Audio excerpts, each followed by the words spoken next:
On this episode of Mythbuster, Art History Edition, we send Beata first to see whether Pablo Picasso's genius on canvas reflected the man behind the brush.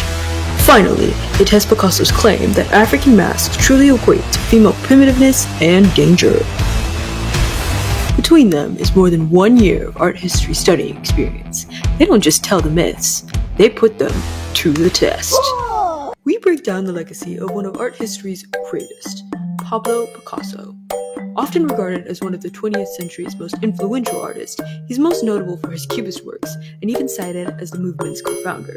You may have seen some of his famous abstract self-portraits or even studied his anti-war piece, Guernica. Truly, he's a man that needs no introduction. That's why I go pioneer, early figure, pioneer in the Cuban movement. Also like some sketches like we have at home that I like, so I have like a connection that I enjoy that. Yeah, he's like a smart guy. I think like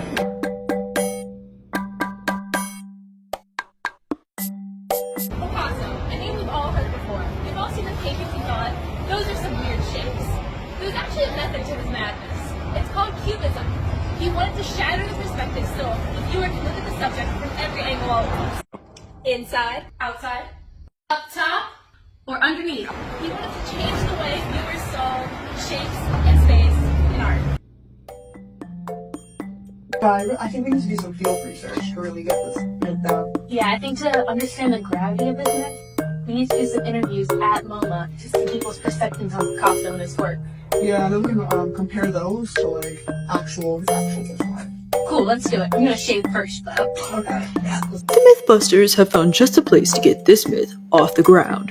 The MoMA home of arguably Picasso's most controversial piece, La Demoiselles d'Avion.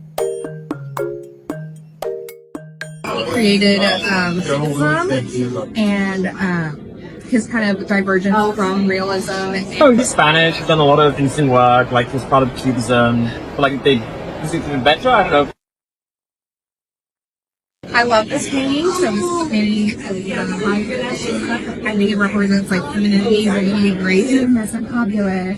It's not my favorite. His misogynistic views permeated much of his work, even intertwining with his political activist pieces.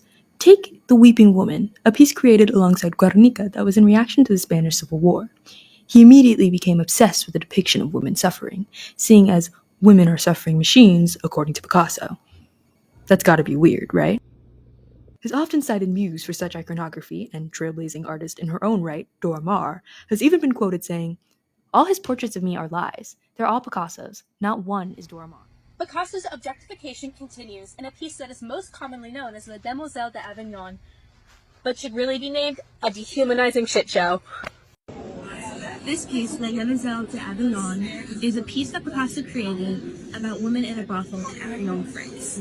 He used inspiration with sharp lines and distorted faces to make the woman seem other and less than because he was afraid of contracting an STI like syphilis.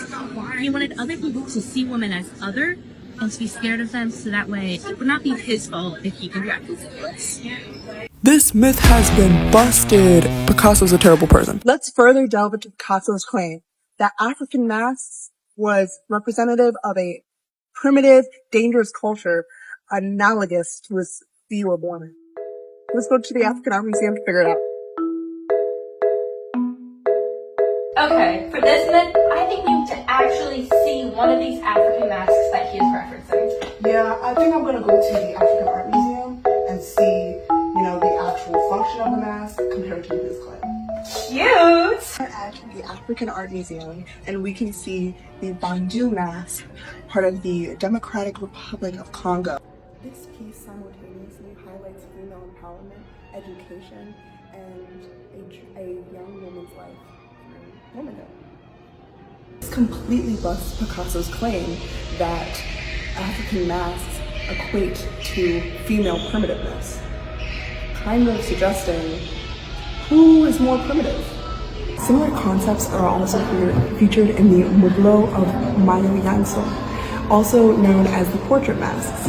It takes on the likeness of Moya Yanso, used during song and dance rituals. This mask honors her as a respected member of the Malay society and will continue to be used in performances. Generally, women's capability in society. this again busts Picasso's claim. What are you doing? I'm working on my new masterpiece, Les Demoiselles de Poulsville. All done.